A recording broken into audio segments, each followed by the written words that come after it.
Hello everybody, welcome back to another Jedi Fallen Order video. In today's video I'm going to be showing you a few tips and tricks on how to get really good at the game. So I've just started playing this game recently.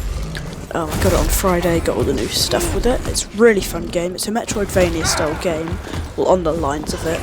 It's an action adventure single player Star Wars game.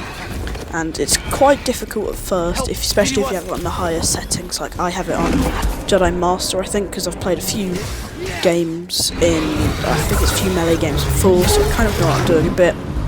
So that covered, let's move on to the first tip. Leave a like if you enjoyed. Bye, for now at least. Okay, so on to tip number 1, which is, how to get more stims. If you don't know what stim is the little cartridge that BD1 can give you, which will gives boost to your health, and it's the only way to recover health in a fight. So you start off with 2, and I'm going to show you how to get 3 extras really early on in the game. So one of them you go onto the planet Pagano once you've unlocked Force Push. Thanks, BD1. So you have to go to Zepho to get Force Push, then you have to go back. And you go from where the ship is, there's a little bit round, there's a ball. You have to push the ball into the socket, it should open up, and there'll be a stim in there. That's number 1 at least. The second one is also on Pagano, and you need to have unlocked the wall run ability. So you wall run through this little area, jump down this hole, and there's the stim. It's really easy to get back out of the cave. It's quite a simple thing. Really easy and good to get for just the extra health.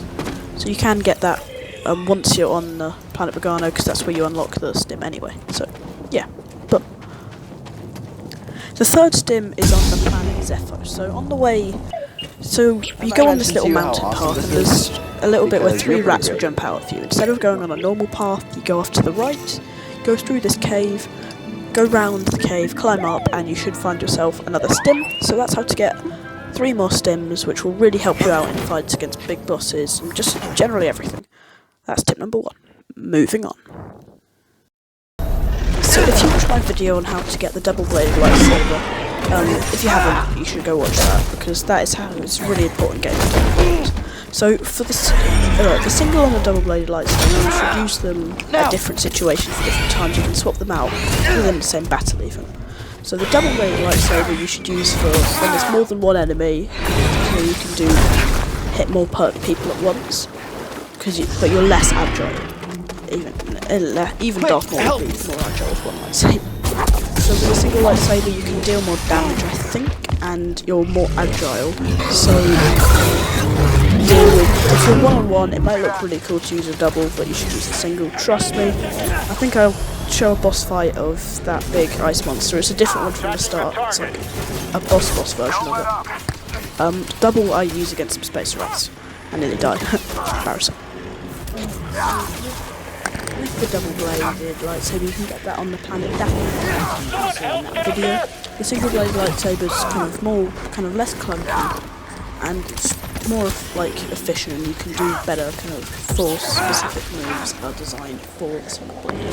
But there's also really designed ones for the double. Use them at your discretion. You should be able to figure it out. Now it's tip number 3, which is the skill tree. The skill tree in Fallen Order is broken up to 3 segments: Force, lightsaber, and survival. Definitely upgrade your basic health and your basic force. Upgrade some cool lightsaber abilities if you want. Upgrade Force push into mass push and slow into empowered slow, just because that's the most helpful. Move on to tip number 4.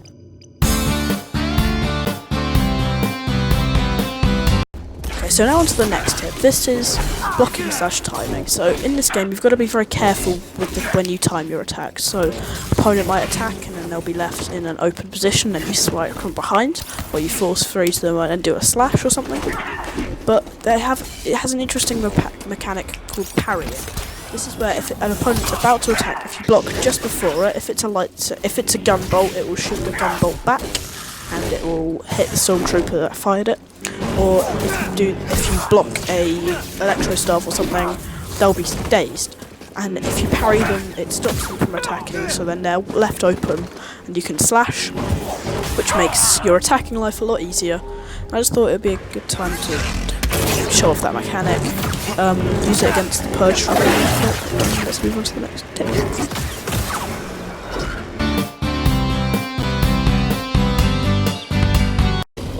Okay, for the final tip, this is the targeting / kind of repelling force attacks. So targeting is good for fighting one-on-one opponents. It means that Cal will always be trying to face and attack that one opponent that you are facing, and it's quite good if if your chance of missing it, you're less likely because you'll always be facing that direction.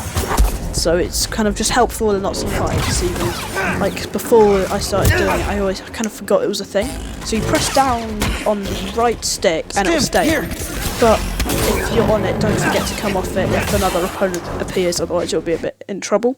So repelling is just like if a rocket trooper like fires a rocket at you, you can just push it back and blow them up. That's literally all that is. But yeah, thank you guys so much for watching the tips and tricks video. I hope at least one of these helped you out. If they did, leave a like and subscribe if you want. I'll see you in the next one. Bye.